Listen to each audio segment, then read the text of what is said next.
बालाजी महाराज की। आज के इस नामांकन सभा में हमारे बीच उपस्थित इस प्रदेश के पूर्व मुख्यमंत्री, गरीब और आम आवाम की आवाज,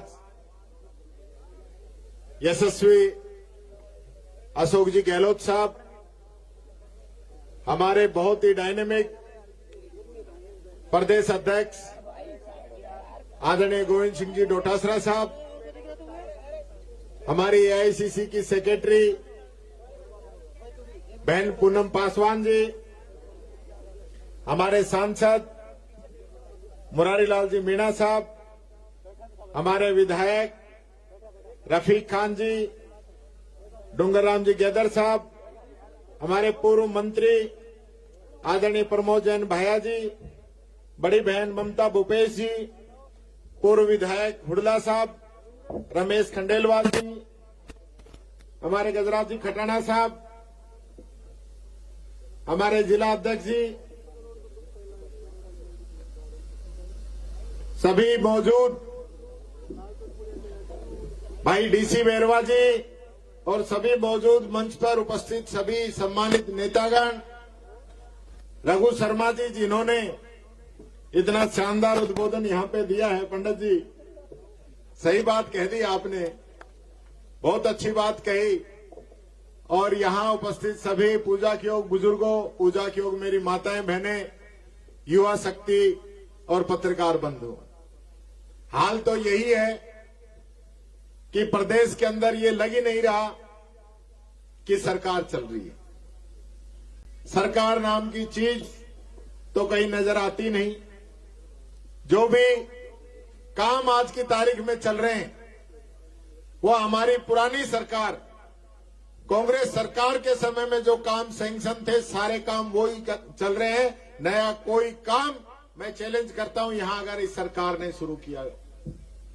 ईआरसीपी के नाम पे लोग राजनीति करते हैं, बड़ी बड़ी बातें करते हैं।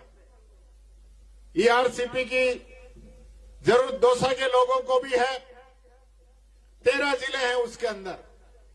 वसुंधरा जी ने स्कीम बनाई थी, अशोक गहलोत जी ने उसको आगे बढ़ाने का काम किया और 10 साल तक इसी बीजेपी की सरकार ने, जहां 25 के 25 सांसद राजस्थान से इनके हो, जल शक्ति मंत्री इनका हो, और उसको रोकने का काम इन लोगों ने किया।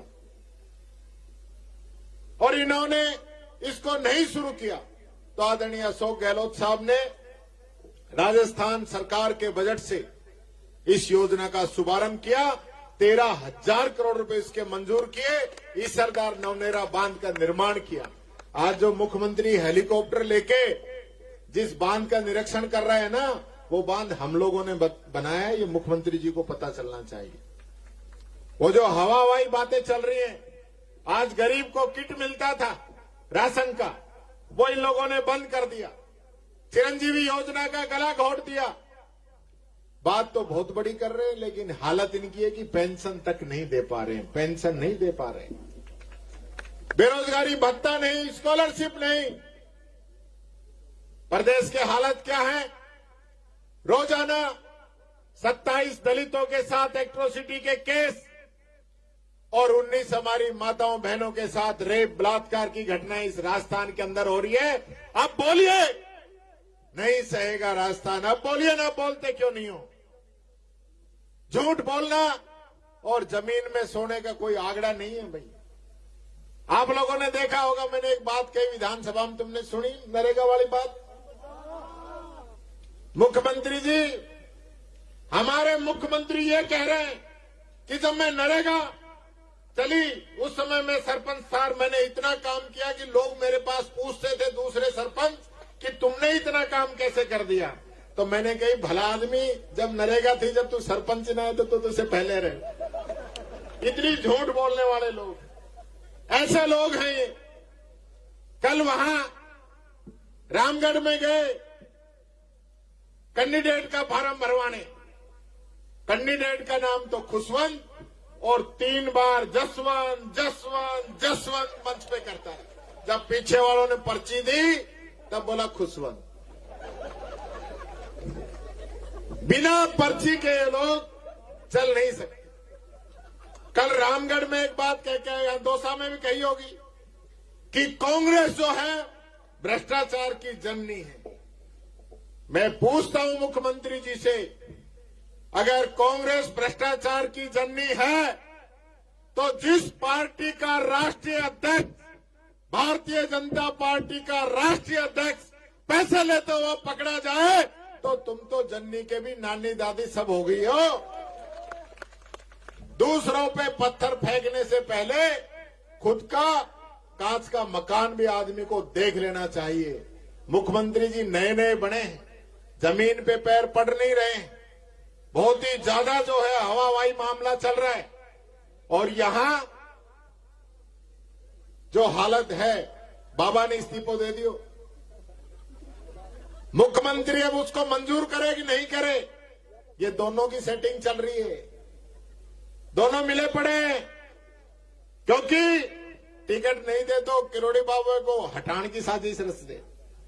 ये सारी बातें इनकी चल रही हैं। इसलिए साथियों, मैं आपसे कहना चाहूंगा, 5 साल में एक बार मौका आता है जब इनकी आप बाबा साहब भीमराव अंबेडकर के दिए हुए संविधान की ताकत से आप अपना नुमाइंदा चुनते। आज वो मौका आप लोगों के सामने है। मैं धन्यवाद देता हूं दौसा को कि जिन्होंने लोकसभा में भी विधानसभा में भी यहां से कांग्रेस के कैंडिडेट को, मुरारीलाल मीणा जी को, जो बहुत ही मिलनसार और आपके एकदम दिल की आवाज विधानसभा लोकसभा में उठा रहे, ऐसे व्यक्ति को चुन के भेजा। आज वापिस आपके सामने एक चुनौती है, क्योंकि देश के अंदर आज जो ताकतें हैं, जिस प्रकार से चुनावों को कंट्रोल कर रही हैं, जिस प्रकार की धांधलियां चुनाव के अंदर हो रही हैं, और यहां भी राज का ये फायदा उठाना। Subscribe now and press the bell icon. Never miss an update.